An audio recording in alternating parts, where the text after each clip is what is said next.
Car आज के section में मेरे साथियों हम लोग बहुत खूबसूरत अंदाज में इनकम एक्सपेंडिचर और सेविंग के सवाल पढ़ेंगे। मेरे मित्र, आपको बहुत सुंदर लगेगा। मेरे साथियों, पहली क्लास में अभी पहले 1 से 2 सवालों में मैं बेसिक बनाऊंगा, उसके बाद आप देखेंगे कि कितने हार्ड सवाल आ रहे हैं एग्जाम में, और जो भी प्रीवियस ईयर पूछे गए सवाल हैं जिसको बनाने में आपको बहुत कठिनाई होती है मेरे मित्र, उन सवालों को आज चंद मिनटों में करेंगे।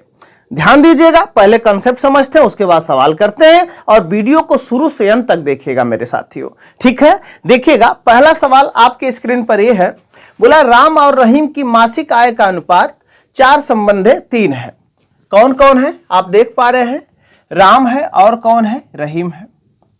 राम और रहीम के मासिक आय का, यानी आय का मतलब मेरे साथियों क्या दे रखा है? इनकम दे रखा है। ठीक है, इनकम दे रखा है। इनकम का मतलब, इनकम का जो अनुपात 4 संबंधे कितना है? 3 है। फिर इन्होंने बोला है कि उनकी मासिक व्यय अगर 3 संबंधे 2 है। मासिक व्यय यानी एक्सपेंडिचर है। क्या है मेरे साथियों? एक्सपेंडिचर है। एक्सपेंडिचर आपका दे रखा कितना? 3 संबंधे 2 दे रखा है। बात समझ पा रहे हैं? एक्सपेंडिचर 3 संबंधे 2 दे रखा है।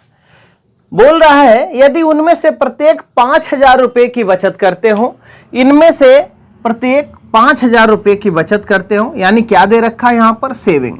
सेविंग 5,000 रुपया ये भी करता है और 5,000 रुपया मेरे साथियों ये भी करता है।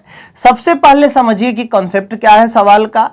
पहले सर इनकम बराबर होती क्या है? सबसे पहली बात तो ये समझना है कि सर इनकम होती क्या है। अगर आपसे कोई पूछे कि भैया इनकम क्या होती है, इनकम तो इनकम बराबर होता मेरे साथियों एक्सपेंडिचर प्लस में सेविंग। एक्सपेंडिचर प्लस में क्या होता? सेविंग। यानी अगर कोई पूछे कि आय बराबर क्या होता है, तो आय बराबर मेरे साथियों खर्च प्लस क्या होता है? बचत होता है। आय बराबर क्या होता है? खर्च प्लस बचत होता है। अगर खर्च निकालना मेरे साथियों तो आय में से बचत घटा दीजिएगा। अगर आपको बचत निकालना है तो आय में से क्या घटा दीजिएगा? खर्च घटा दीजिएगा। आपको ये सारा सीक्वेंस पता चल जाएगा। ध्यान दीजिएगा, आप सवाल में देख रहे हैं कि इनकी इनकम का रेशियो 4:3 है, और यहां पर एक्सपेंडिचर का जो रेशियो 3:2 है। सेविंग में ये हर महीना 5,000 ये भी बचाता है, 5,000 ये भी बचाता है। अब आप बोलेंगे कि क्या सर जो क्रॉस वाला जुगाड़ आप लगाए थे, क्रॉस से सवाल हो जाएंगे? हाँ बिल्कुल मित्र, एकदम क्रॉस से सवाल एकदम गजब के होंगे। ठीक ना, क्रॉस से सवाल एकदम जबरदस्त होंगे। आप देखिएगा यहां पर 4 दूना कितना हो जाएगा? 8 होगा। 3 त्रिका कितना होगा? 9। यहां पर रेशियो में कितने का अंतर है मित्र? 1 का। यहां 5 तिया कितना होगा? 15। 1000 है तो 1000 लिख लेते हैं। यहां पर 5 दूना कितना होगा? 10,000। यहां पर जो अंतर आ रहा है मेरे साथियों कितने का आ रहा है? 5,000 का। यहां पर अंतर कितने का आ रहा है? 5,000। एक अनुपात का मान ही कितना है मेरे मित्र? 5,000 है। अगर एक अनुपात का मान 5,000 है तो यहां पर 4 का मान 4 पच्चे कितना हो जाएगा? 20,000 होगा। 4 पच्चे कितना हो जाएगा? 20,000 होगा। यहां पर 3 पच्चे कितना हो जाएगा? 15,000 होगा। मेरी बात आप समझ पा रहे हो? आप देखो, कोई आदमी 20,000 रुपया कमाता है और 5,000 रुपया बचत करता है, इसका मतलब उसकी इनकम कितना है? इसका खर्चा कितना है? 15,000। कोई आदमी 15,000 कमा के 5,000 रुपया बचाता है, उसका खर्चा कितना है? 10,000। 15 और 10 का जब अनुपात निकालोगे तो एक्सपेंडिचर का रेशियो 3:2 आएगा कि नहीं आएगा? तो यही सवाल में समझना मेरे साथियों। कोई जरूरी नहीं है कि एक्स मानना है। अगर किसी भाई को एक्स भी मानना होगा तो क्या करेगा? एक्स वाला तरीका मैं यहां छाप रहा हूं। वो बोलेगा कि सर जो इनकम है वो राम और रहीम की, यहां पर 4x है और यहां पर कितना है? 3x है। ये तो इनकम दे रखा है। सर अगर इनकम में से अगर हम बचत को घटा दें, यानी 5,000 रुपया यहां से भी घट जाए और रहीम में से भी, रहीम के खर्च में से भी 5,000 रुपया घट जाता है, तो इनके जो खर्चों का अनुपात हो जाता है सर 3 संबंधे 2 हो जाता है। मेरे मित्र यहां से भी x का मान निकाल के आप सवाल को औकात में ले सकते हैं। मेरी बात आप समझ पा रहे हैं? बेसिक बनाने का तरीका यह है, क्योंकि बचत घटा दोगे तो क्या आ जाएगा? खर्चा आ जाएगा, और क्रॉस लगा करके सवाल को तो लल्लू हम लोग बना ही रहे हैं। मेरे मित्र ऐसा ही खूबसूरत सवाल, जबरदस्त सवाल एक आपके स्क्रीन पर दूसरा लगाने जा रहा हूं, एंजॉय करिए। देखिए इसको मैं मिटा रहा हूं, स्क्रीनशॉट लीजिएगा, बहुत ज्यादा डीप में ना जाते हुए एकदम सरल तरीके से मैं समझाने का प्रयास कर रहा हूं, ठीक है। बचाता है तब भी ये सवाल में लग जाता है। बोला ए और बी के आय का अनुपात 5 संबंधी कितना है, 7 है। आप देख लीजिए, बोला है ए और बी के आय का अनुपात 5 संबंधी कितना है, 7 है। ये क्या है, इनकम, आय को हम आई लिख रहे हैं, ठीक है, इनकम है। बोल रहा है यदि उनका मासिक व्यय 9 संबंधी 11 के अनुपात में हो, यानी एक्सपेंडिचर जो है मेरे साथियों 9:, कितना है, 11 है।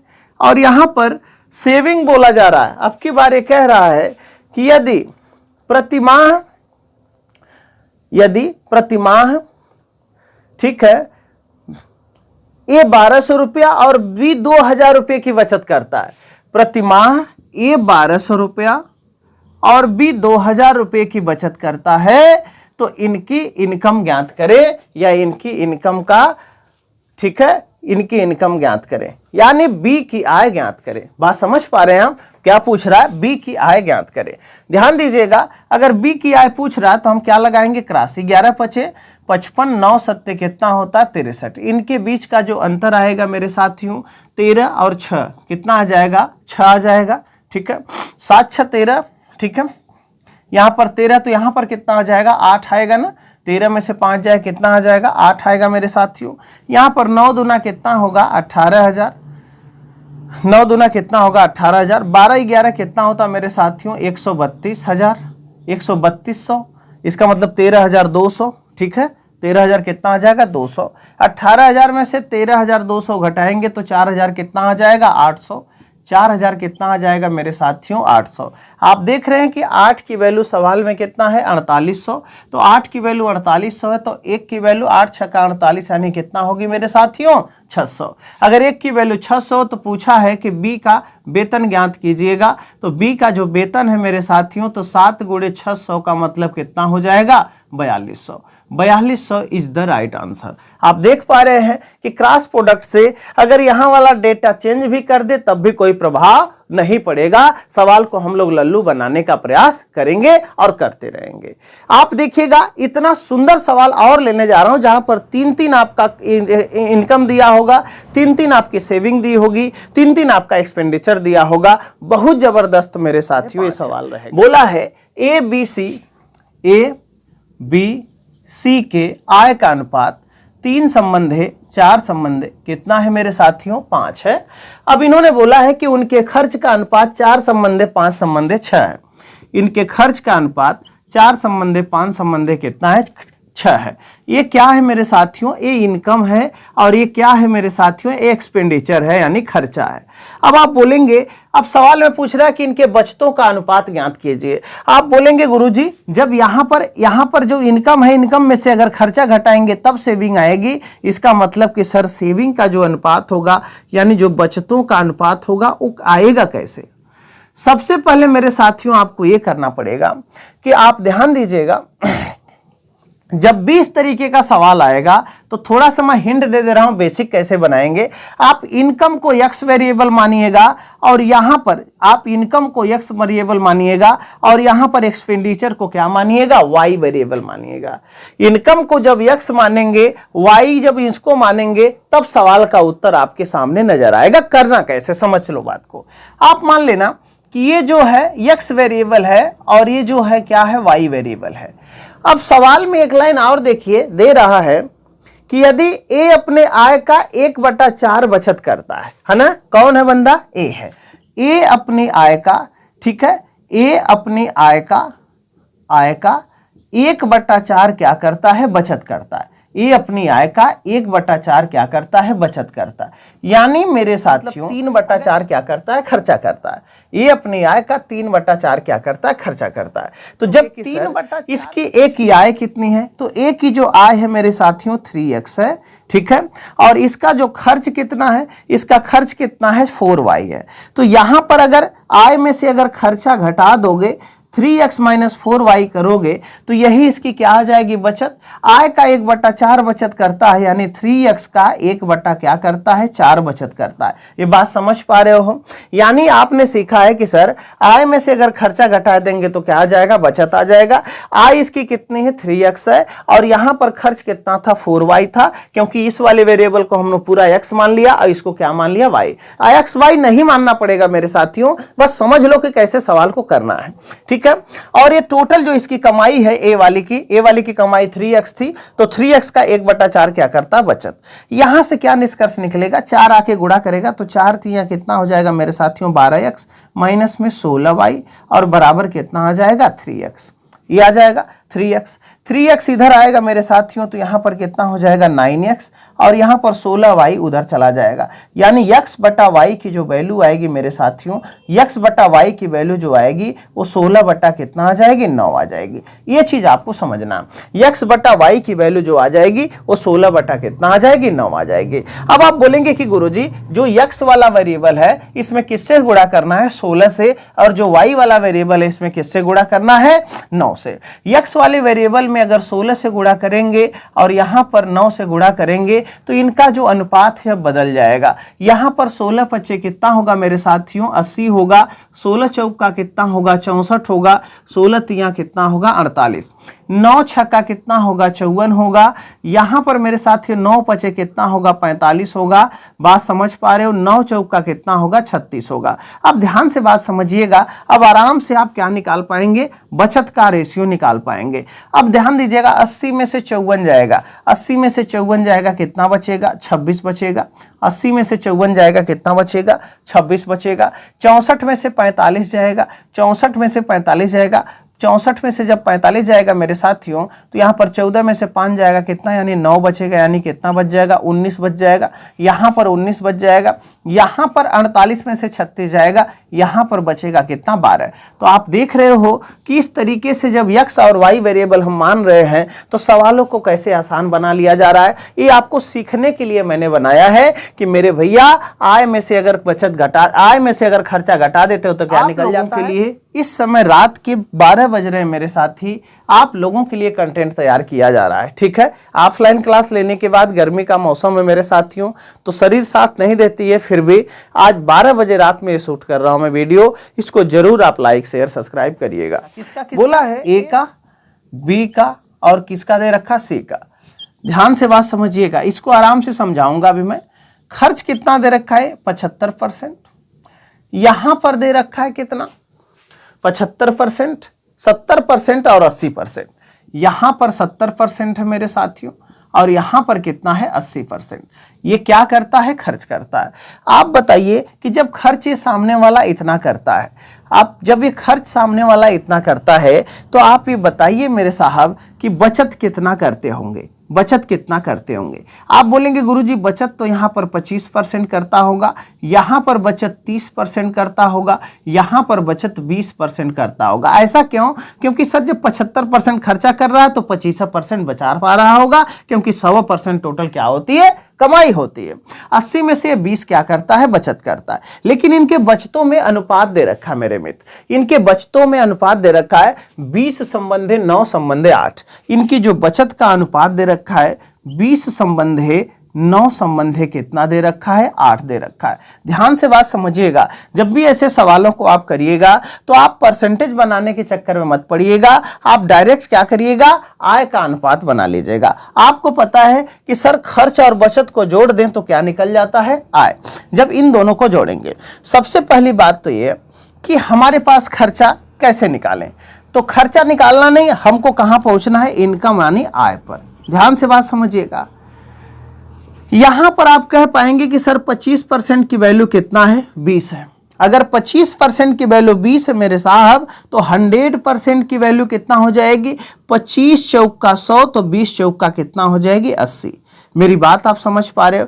25% की वैल्यू कितना है, 20 है, तो जो 100% यहाँ का होगा उसकी वैल्यू कितना हो जाएगी 80, यानी अनुपात में कितना आ गई इनकम 80 आ गई। मेरी बात आप समझ पा रहे हो।